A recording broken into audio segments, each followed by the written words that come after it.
wá ní ọtí mi lọ́dún tuntun. Ojú gbogbo wa tó lọ́dún. Ẹ̀mí wa yóò ṣe púpọ̀ ọdún láyé. Munji TV, showcasing African entertainment.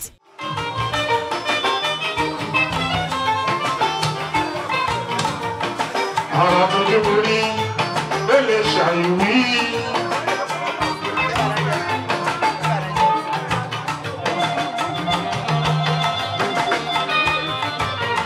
Olúwayé fújì o, ọ̀rọ̀ àtàkì. Ìgbẹ̀yìn láláyọ̀ mi ta o, ọ̀rọ̀ nínú gbẹ̀yìn o.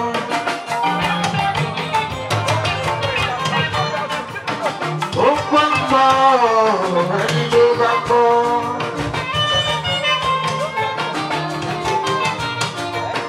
Tó ń sọ, ẹni tó bá ń sọ.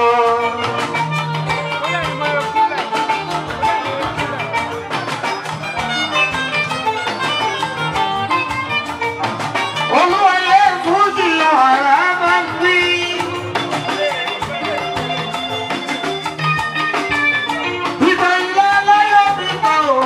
Nínú ní pẹ̀lú ọ. Máa bá kúnyá nínú ọdún, fọlọ́pàá nínú ẹ̀kọ́ ẹ̀gbá, ẹ̀mí máa yọ ayọ́.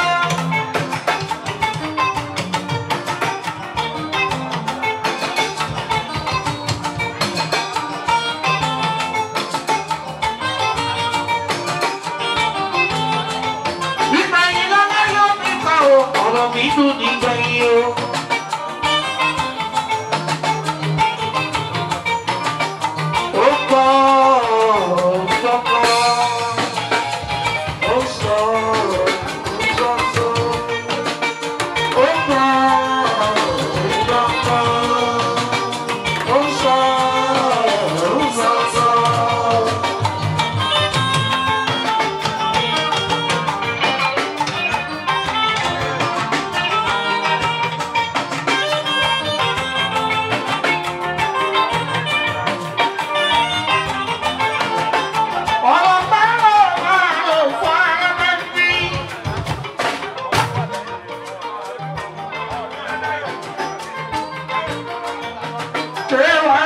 Ọtí mi lọ́dún tuntun. Ojú gbogbo wa tó lọ́dún. Ẹ̀mí wa yóò ṣe púpọ̀ ọdún láyé.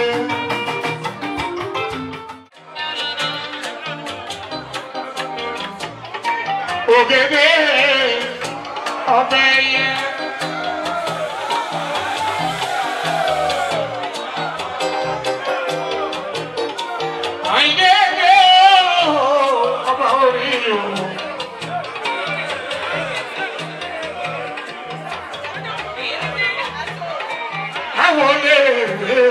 Kò yẹ sí o, gbogbo lọ́wọ́ rí.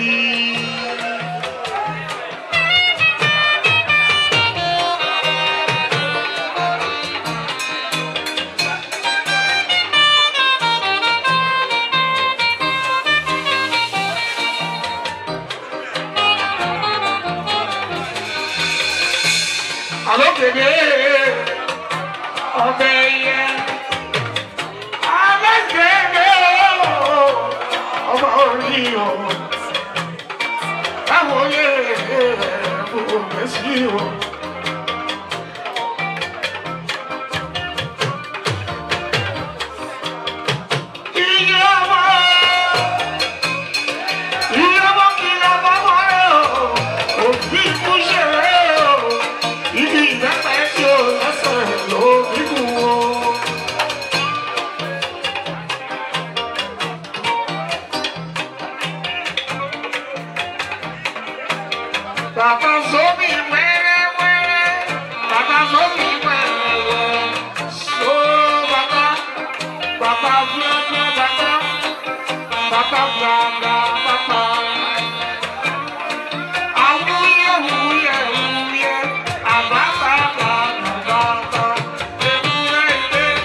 ojú ẹ̀ tó lọ́dún dúdú.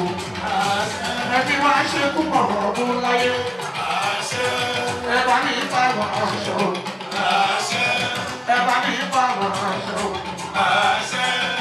Ìkọ̀kọ̀ ní ṣe wá. Nínú ọdún dúdú. Ojú wa tó lọ́dún. Àṣẹ púpọ̀ ọdún láyé. Ẹ bá mi bá wọn aṣọ.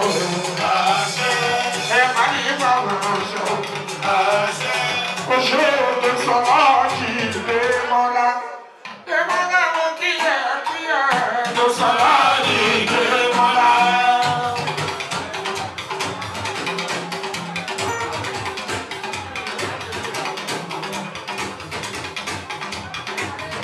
Tó sọ ọ́ọ̀kì Démọ́lá.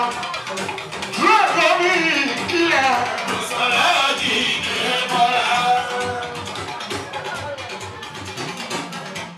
Èyàn ti gba ìmọ̀ kí ẹ̀ lọ́sọ̀rọ̀ ìdè bọ́lá. Èyàn sílẹ̀ o, ìgbà ìbí o. Èyàn sílẹ̀ o, ìgbà ìbí o. Èyàn mi sílẹ̀ o, ìgbà ìbí o. Munju TV, showcasing African entertainment.